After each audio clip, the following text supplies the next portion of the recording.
네, 반갑습니다. 지난 시간에 1차 시로 2020학년도 3월 고1 전국연합학력평가 문제지를 시간에 맞추어서 풀어보는 활동을 했습니다. 고등학교 모의고사를 처음 접해보는 친구들이 굉장히 많았을 건데 중학교 때 풀었던 문제들에 비해서 문제 난이도도 굉장히 높고 문항수도 많고 문제를 풀어야 되는 시간도 길고 해서 아마 문제 푸는 것이 좀 힘들었을 것 같습니다. 1차 시에서 푼 문제를 선생님이 업로드한 정답을 가지고 확인도 했을 겁니다. 그래서 이번 시간, 다음 시간은 쭉 여러분들이 푼 문제들 중에서 선생님의 어떤 보충 설명이 필요한 부분들, 문제와 관련한 개념들, 학습할 내용이 있는 것들을 선생님이 좀 짚어주는 형식으로 수업을 진행하도록 하겠습니다. 주로 문법과 문학에 집중되어서 수업이 진행될 예정이고 어떤 말하기 듣기라든지 쓰기 그리고 비문학 지문 같은 경우에는 선생님이 굳이 필요한 경우를 제외하고는 설명은 하지 않도록 하겠습니다. 자, 이번 시간에도 문법부터 선생님과 함께 확인을 해볼 건데 페이지는 4페이지입니다. 10번 문제 고쳐쓰기 방안 할 때 맞춤법이 나오기 때문에 이것부터 한번 확인을 해보도록 하겠습니다. 4페이지 10번을 확인해 주시기 바랍니다. 자, 일단 10번의 정답은 2번이죠. 2번 먼저 보겠습니다. 니은 접속 표현이 잘못 사용되었으므로 그래서로 고친다입니다. 그 본문에 보면 1층 전시실을 구경하고 2층으로 올라간다라는 내용이 순차적으로 이어지고 있기 때문에 그래서가 아니라 그리고가 적절합니다. 그래서 그리고로 고쳐야 된다는 것이죠.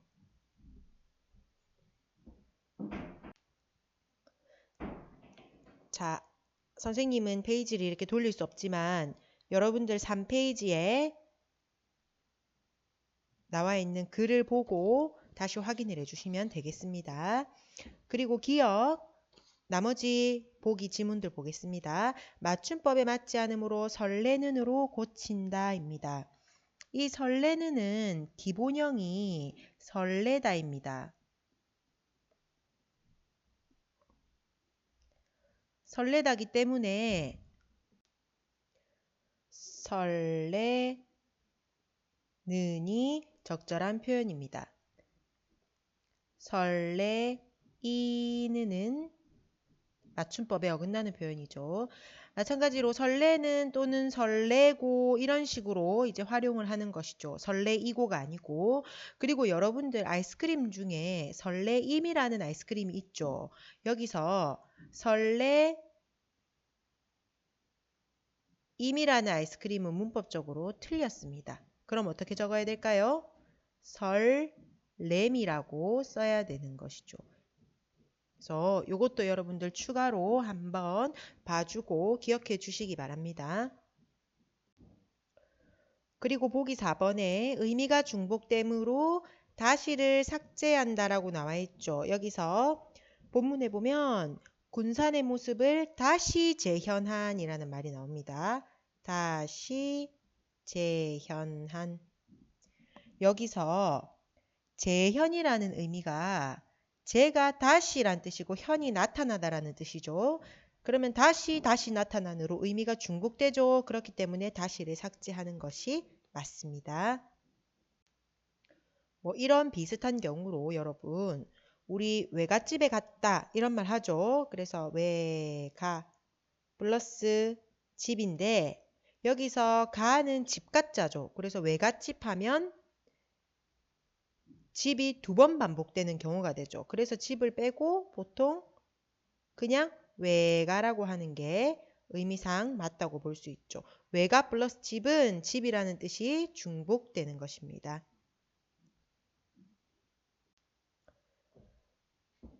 그리고 보기 5번에 문장 성분의 호응을 고려해 느껴졌다로 고친다 라는 부분에서 주어는 본문에 보면 당대 사람들의 삶의 질곡이죠. 질곡이 본문에 보면 피부로 느꼈다라고 되어 있습니다. 질곡이가 주어고 느꼈다가 서술어죠. 그래서 주어와 서술어의 호응을 고려해보면 호응 관계가 부적절하죠. 그래서 질곡이 피부로 느꼈다가 아니라 느껴졌다라고 고쳐야 되는 게 맞죠. 자, 되겠죠? 그래서 정답은 2번이고 나머지 것들도 한번 짚고 넘어가기 바랍니다. 자, 다음으로 11번 문제 함께 보겠습니다. 보기의 선생님의 마지막 질문에 대한 학생의 대답에서 기억 니은에 들어갈 내용으로 적절한 것은 보기 한번 보겠습니다. 선생님, 음운 변동이 여러 번 일어날 때 최종적으로 음운의 수가 얼마나 바뀌었는지 파악하기 어려웠죠? 오늘은 좌표를 이용해서 이를 쉽게 확인해 볼게요. 이 좌표 평면에서 0인 별표를 기준으로 음운의 수가 늘어나는 첨가는 늘어난 음운의 수만큼 위쪽으로, 음운의 수가 줄어드는 탈락과 축약은 줄어든 음운 수만큼 아래쪽으로 이동합니다. 그리고 음운의 수가 변하지 않는 교체는 교체 횟수만큼 오른쪽으로 이동합니다. 예를 들어 거치다는 거센 소리 대기에 의해 거티다가 된 후 국의 음화에 의해 거치다가 되므로 축약과 교체가 한 번씩 일어나 마로 이동합니다. 그 결과 음운의 수가 1개 줄어든 것을 알 수 있어요. 그러면 색연필의 음운 변동 양상은 어떻게 될까요? 자, 여러분들 선생님이 설명한 내용 잘 이해갑니까? 선생님이 한 번 더 정리를 해보겠습니다. 겉히다를 가지고 한번 해볼까요? 겉히다입니다. 자, 필기가 페이지 안에서밖에 안 되는 관계로 선생님이 여기 왼쪽에다가 다시 필기를 한번 해보겠습니다. 겉히다 같은 경우에는 우리가 발음을 거치다라고 하죠. 구름이 거치고 해가 났다 할 때 구름이 거치다 이렇게 발음을 합니다. 그런데 이 과정을 한번 살펴보면 거치다는 거티다가 된 다음에 거센 소리 대기에 의해서 이렇게 된 다음에 국의 음화에 의해서 거치다가 되었다는 것입니다. 여기서 디귿과 히읗, 그러니까 자음 디귿과 히읗이 만나서 무엇이 됐죠? 티읕이 되었죠? 이것은 거센 소리로 된 것으로 이것이 음운의 축약이죠. 축약이고 이 티읕이 치읓으로 바뀌었죠? 티읕이 치읓으로 바뀐 것, 이것이 국의 음화이죠. 음운이 티읕에서 치읓으로 바뀐 거죠. 이 자리에 교체가 일어난 것입니다. 국의 음화는 여러분 기억하시나요? 디귿이나 티읕이 이 모음 앞에서, 이 모음의 형식 형태소 앞에서 지읒 또는 치읓으로 발음되는 현상이죠. 이 국의 음화는 지금 음운이 바뀐 교체에 해당하기 때문에 축약과 교체가 한 번씩 일어난 것입니다. 그래서 음운의 수가 먼저 축약이 되어서 축약이 되면 아래쪽으로 이동하죠. 그 다음 교체가 되었기 때문에 이렇게 옆으로 이동해서 마의 자리가 되었다라는 걸 알 수 있고 의문수의 변화는 한 칸 내려와 있기 때문에 지금 의문이 하나 줄어들었다라는 걸 알 수가 있습니다. 그러면 이제 선생님이 색연필의 의문 변동 양상을 질문했죠. 자, 여기 아래쪽에 보면 학생이 제 생각에는 색연필에서 색연필로 바뀌므로 라고 이야기했습니다. 그럼 우리가 여기서 한번 생각을 해볼까요? 색연필,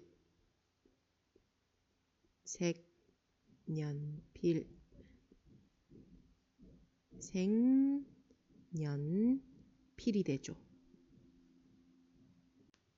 자, 여기서 보면 첫 번째로는 없던 니은이 생겼죠. 이응이 니은으로 교체되었다라고 생각하기 쉽지만 이것은 교체가 아니라 첨가입니다. 왜 첨가일까요? 여러분 기억할지 모르겠는데 아마 기억할 거예요. 초성에 오는 이응은 소리값이 있다 없다? 없습니다. 그냥 자리를 채워주기 위함이죠. 그래서 초성에 있는 이응은 의문으로서의 기능을 하지 못한다고 했었죠. 그래서 우리 의문의 개수 셀 때도 초성에 있는 이응은 의문의 개수에 넣어주지 않았습니다. 그래서 없던 의문의 자리에 니은이 생겼기 때문에 이것은 첨가입니다. 첨가고 두 번째로 한번 보겠습니다. 두 번째는 기억이 이응으로 바뀌었죠. 그럼 기억이 이응으로 바뀐 것은 우리가 의문이 다른 것으로 바뀌었기 때문에 이것은 교체라고 볼 수 있겠죠.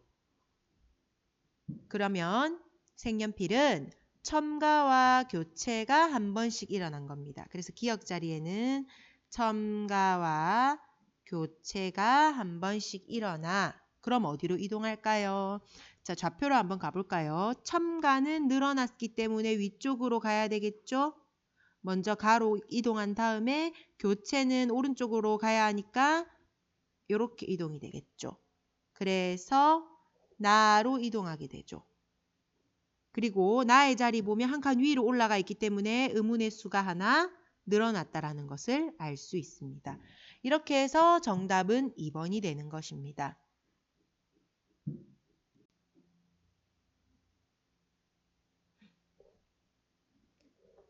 자, 다음으로 12번 문제 함께 보겠습니다. 보기의 기억과 니은이 모두 적용된 예로 적절한 것은 보기 보겠습니다. 부정 표현이란 부정의 뜻을 나타내는 표현을 말한다. 부정 표현은 부사인 안과 못을 사용해서 짧게 표현할 수도 있고 기억, 뭐뭐지 아니하다와 뭐뭐지 못하다 등을 사용해서 길게 표현할 수도 있다. 부정 표현은 능력을 부정하거나 의지를 부정하는 것 이외에 니은 단순히 사실이나 상태를 부정하는 의미로도 해석된다. 자, 부정 표현은 크게 두 가지로 표현할 수 있습니다. 두 번째 줄에 보면 부사, 부정부사인 안이나 못을 사용할 수 있습니다. 이렇게 사용하면 짧게 표현하는 경우가 되고 기억 보면 뭐뭐지 아니하다 또는 뭐뭐지 못하다 등 이런 어미를 사용해서 좀 더 길게 표현할 수도 있습니다. 선생님이 위에 필기해 놓은 부분 한번 보겠습니다. 똑같은 이제 문장인데 학교에 안 갔다 할 때 이 안은 부정부사죠. 부사를 사용한 짧은 부정이고요. 학교에 가지 않았다, 지 아니하다가 들어갔죠. 이것은 긴 부정이 되겠습니다. 못도 마찬가지입니다. 학교에 못 갔다라는 못이라는 부정부사를 사용하면 짧은 부정. 학교에 가지 못했다, 뭐뭐 하지 못하다를 사용하면 긴 부정이 되는 것입니다. 이 보통 부정 표현은 보기에도 나와 있듯이 능력을 부정하거나 의지를 부정합니다. 위에 예문 한번 볼까요? 안 또는 지 아니하다라는 이 부정은 능력 부정일까요? 의지 부정일까요? 나 학교에 안 갔어. 나 학교에 가지 않았어. 능력일까요? 의지일까요? 이것은 의지죠. 보통은 의지입니다. 나 학교에 못 갔어. 나 학교에 가지 못했어. 이것은 자신의 의지가 아니라 어떤 능력 부족이라고 해석해 볼 수 있는 거죠. 보통은 이런데 이 이외에 니은을 보면 보기에 니은 보십시오. 단순히 사실이나 어떤 상태를 부정하는 의미로도 해석할 수 있습니다.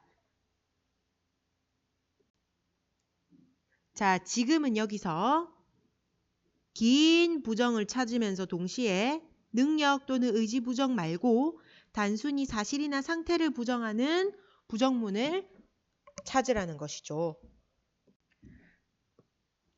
자, 보기 1번부터 확인해 보겠습니다. 우리가 묵은 방은 2평이 채 못 된다. 못 되다죠. 이것은 일단 부정부사가 사용됐으니까 짧은 부정이죠. 짧은 부정이면서 동시에 방이 2평이 채 못 된다라는 거는 방의 크기를 말하는데 이 방의 크기는 어떤 의지나 능력보다는 단순한 사실 부정이겠죠. 단순한 사실 부정에는 해당하지만 짧은 부정문이기 때문에 이건 정답이 되지 않습니다. 2번 나는 저녁을 먹으려고 간식을 안 먹었다. 이것도 안 먹다죠. 안이라는 것은 부정 부사로서 짧은 부정이고 나 안 먹었다라는 건 의지 부족이 되겠죠. 의지 부족. 1번은 짧은 부정이면서 단순한 사실 부정이고 2번은 또 짧은 부정이면서 의지 부정이 되겠죠. 3번 그는 용기가 없어서 발표를 잘 하지 못했다. 뭐뭐 하지 못하다는 긴 부정이 맞습니다. 기억에는 해당하는데 그가 발표를 잘하지 못했다라는 것은 능력 부족이죠. 능력 부정이 되겠습니다. 그 다음에 4번 다행히 소풍을 가는 날 비가 내리지 않았다. 뭐뭐지 아니하다죠. 이것도 긴 부정이기 때문에 기억에 해당하고 비가 내리지 않은 것은 능력이나 의지와는 관계없죠. 이것은 단순히 어떤 사실이나 상태를 부정하는 의미로 사용되죠. 어떤 단순한 사실 또는 상태 부정이기 때문에 그럼 정답은 4번이 되겠습니다. 5번까지 한번 확인해 보겠습니다. 동생은 숙제를 한다며 놀이터에 나가지 않았다. 뭐뭐지 아니하다. 이것은 긴 부정에는 해당되지만 동생이 놀이터에 나가지 않은 것은 동생의 의지이기 때문에 의지 부정이 되는 것이죠. 그래서 정답은 4번이 되겠습니다. 자, 오늘은 여기까지 풀이하고 다음 시간에는 5페이지에 나머지 문법들을 한번 확인하면서 선생님이 짚어줄 내용들 좀 설명하도록 하겠습니다. 오늘 선생님이 이 풀이 업로드를 하고 풀이 영상을 업로드하고 동시에 정답과 이 각 문제에 대한 해설이 달려있는 프린트물도 업로드하겠습니다. 그래서 선생님과 같이 풀이를 하면서 보충하는 부분은 보고 그 외에도 이게 왜 정답인지 모르겠다라든지 또는 문제를 풀면서 의문이 나는 부분이 있을 수 있잖아요. 그래서 선생님이 뭐 시간적인 제약도 그렇고 모든 것들 여러분들과 다 풀이할 수는 없기 때문에 중요한 부분만 짚고 또 다음 연도, 그러니까 2019년도 문제도 한번 여러분들 풀어볼 거예요. 그래서 해설지를 올려줄 테니까 나머지 문제들 중에 스스로 공부하고 싶은 부분, 의문이 나는 부분은 그것을 보고 공부를 스스로 하기 바랍니다. 그리고 혹시 궁금한 점이나 의문이 해결되지 않는 부분이 있으면 국어 게시판에 업로드를 하시면 선생님이 매주 각 반의 게시판을 확인해서 질문이 올라오는 부분에 대해서 수업 시간에 풀이나 해결을 해주도록 하겠습니다. 오늘은 여기까지 하겠습니다. 수고했습니다.